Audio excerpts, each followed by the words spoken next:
Ang bagong utos. Ganito ho ang nilalaman dito. Ang bagong utos, pakinggan po natin. Pagkaalis ni Judas ay sinabi ni Jesus, ngayoy mahayag na ang karangalan ng anak ng tao at mahayag din ang karangalan ng Diyos sa pamamagitan niya.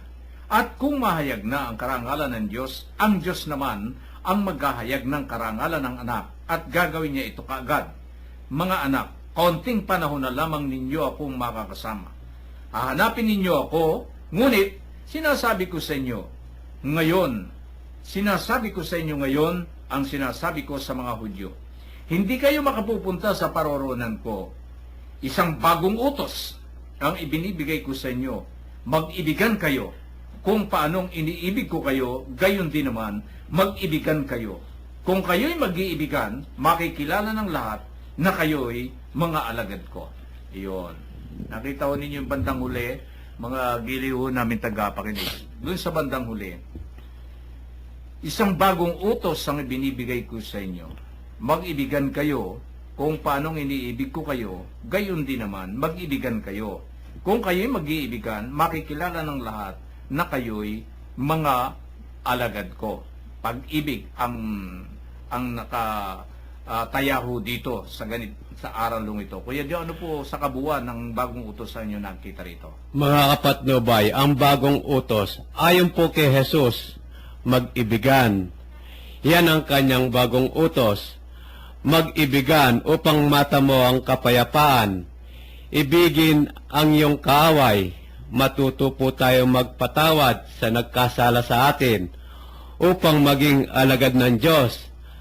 Ano man po ang pagkakasala ng ating kapwa, ipaubaya po natin sa Diyos ang paghatol. Lahat po na nagkasala may karampatang parusa ayon sa laki o liit ng nagawang kasalanan. Yan kay Kuya Dio. Yan ang nakita ni Kuya Dio rito tungkol doon sa paghatol. Wag nga naman ho tayo mga gilim namin tagapakinig na basta humatol ho tayo sa ating kapwa. Alam mo talagang yung hindi may pag-alis bilang tao yung mapaghatol tayo sa ating kapwa. Kaunting pagkakamali atin na kagad silang binibigyan ng mga sinusuri natin. Parang hindi natin nakikita kung ano tayo bilang tao sa ating kapwa. Kailangan bilang tao ay wag nating husgahan ang ating kapwa upang tayo ay wag ding husgahan. Yun ang pinakamaganda doon Dito sa bagong utos na ito, isang bagong utos ang ibinibigay ko sa inyo, mag-ibigan kayo, kung paanong iniibig ko kayo, gayon din naman mag-ibigan kayo. Kung kayo'y mag-iibigan, makikilala ng lahat na kayo mga alagad ko.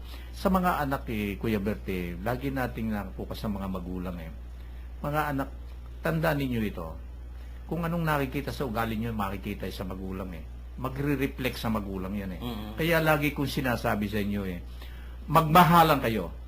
Sapagkat pag nakita ng mga tao nakapaligid sa inyo, kung anong pagsusunuran ninyo, ibig sabihin, nakareflect yun sa akin kung paano ko kayo pinalaki. Hindi ba ganyan ang nakikita natin?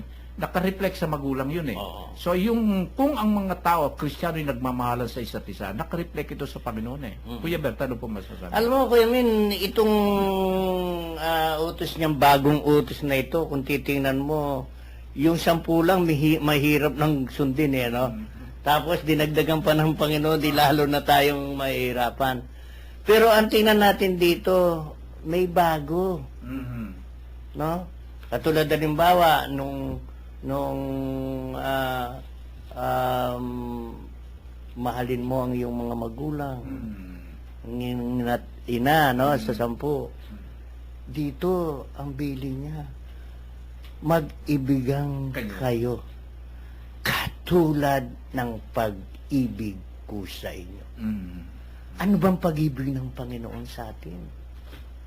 Ano bang klase ng pagmamahal ang ibinibigay sa atin ng Panginoon?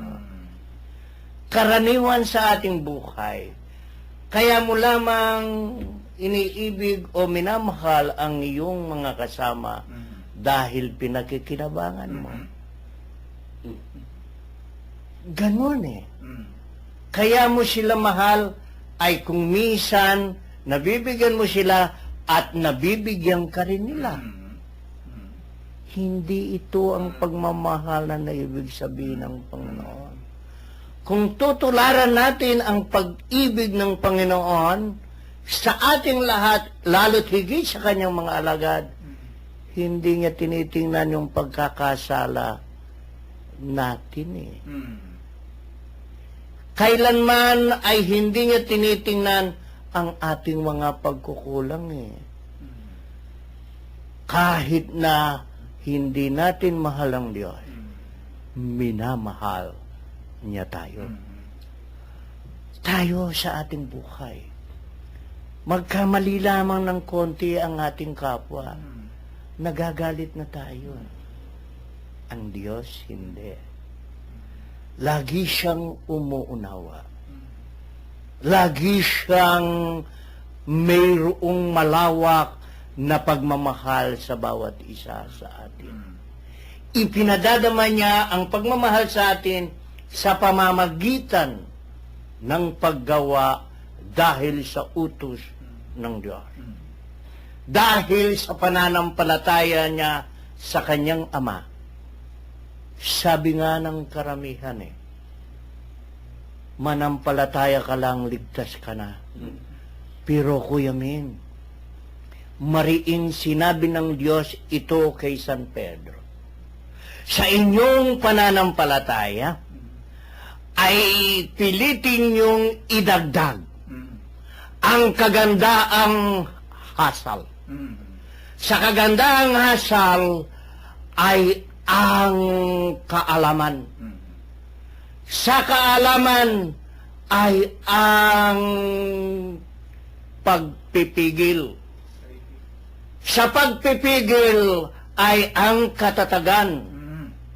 At sa katatagan ay ang kabanalan.